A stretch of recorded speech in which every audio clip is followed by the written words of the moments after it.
I was watching some C-SPAN today because I do it so you don't have to. And I was watching the Senators deal with PGA Tour COO Ron Price. You know, the PGA is in a sticky wicket now. They want the Saudi money, and they want the lawsuits to go away. But unfortunately, Jay Monahan said this a year ago. And I would ask, any player that has left or any player that would ever consider leaving, have you ever had to apologize for being a member of the PGA Tour? Well, he's now essentially having to apologize. He said this earlier this year when the merger was announced. I recognize that people are going to call me a hypocrite. And anytime I've said anything, I said it with the information I had at that moment. So today, the committee is probing the PGA Tour's merger or proposed merger with LIV Golf. This is the Senate Homeland Security and Governmental Affairs Committee, chaired by Senator Richard Blumenthal. Today's hearing is about much more than the game of golf. It's about how a brutal, repressive regime can buy influence, indeed even take over a cherished American institution to cleanse its public image. All right, let's start there with Jay O'Brien. He's been monitoring this. He's in D.C. on behalf of ABC News and lending his talents here to the Big 89. Jay, give us an update. What happened today? Yeah, you said you watch C-SPAN so the folks at home don't have to. Well, I'm living C-SPAN up here at the Capitol every single day. So we were running around from hearing to hearing today, and one of the hearings that our team was outside of was exactly that one.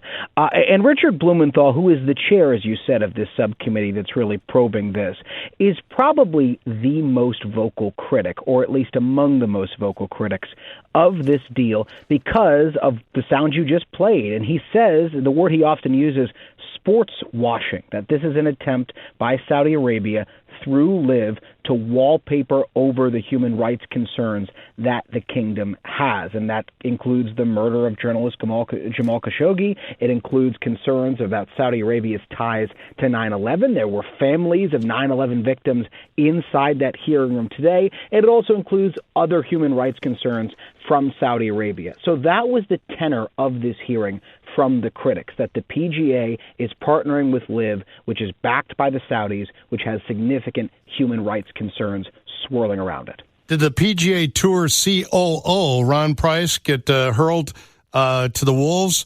Was Monahan there? I didn't see him if he was. So Monahan was not there. Price was there. Monahan wasn't here for a medical complication, but there's a potential that we have more hearings. And that's really the question that kind of swirls over this, because Blumenthal made it clear in this hearing today he's not done with this issue. He wants to continue to bring it up. We know that the Senate is conducting an investigation into this. In fact, there may be as many as several. We know that this subcommittee is conducting an investigation, and they unearthed some of the findings of their investigation today, which shows some of the logistics of how this deal came together, its communications between the LIV folks and the PGA folks.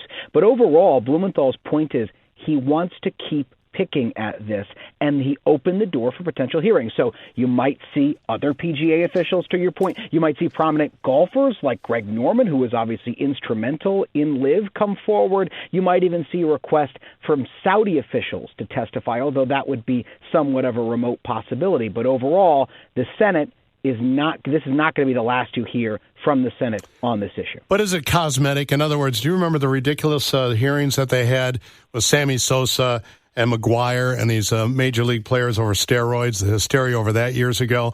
I mean, is there any teeth to these hearings? Could they quash this merger? Yeah, and you're really hitting the nail on the head here, because the question that swirls over all of this is not just where these go, but also what does this really do, right? The Senate acts through legislation. The Congress acts through legislation. So would you really pass any kind of legislation about this LIV Golf deal? That doesn't look likely. You can't really target legislation at one deal or at one company, because that would suffer some legal challenges. So it looks like right now this is the Senate conducting what on the Capitol, what in the C-SPAN world is called oversight, right?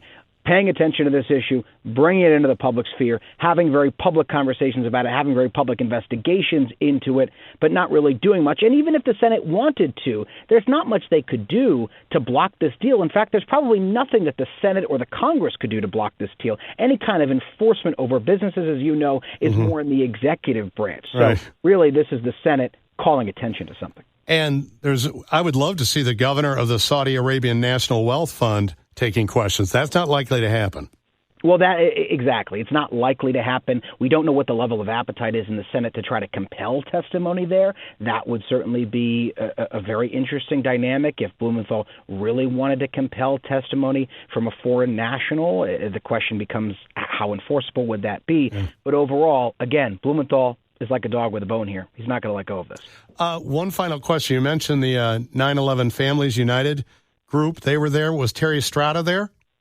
I'm not actually certain of that. I think she spoke with our Rachel Scott, if I recall correctly. She may have spoken with her this morning. But again, that entire group was there. And that's part of this overall conversation, right? Yep. And they were sitting in the back, and I'm trying to pick out the faces because I know exactly what you're talking about while I'm developing my thought here. But overall, Saudi Arabia has significant human rights concerns, Richard Blumenthal says. But actually, while I'm on this point, let me offer the counterpoint, which is from Republicans who say it's not worth hovering over one particular deal. If you want to have a conversation about Saudi Arabia, you can, but Republicans on the committee have said they should not be helicopter parenting the PGA here. I should have worked that in earlier, but I want to make sure that point's out there too. Absolutely. Thank you, Jay. Much appreciated, sir. Thank you. Take care.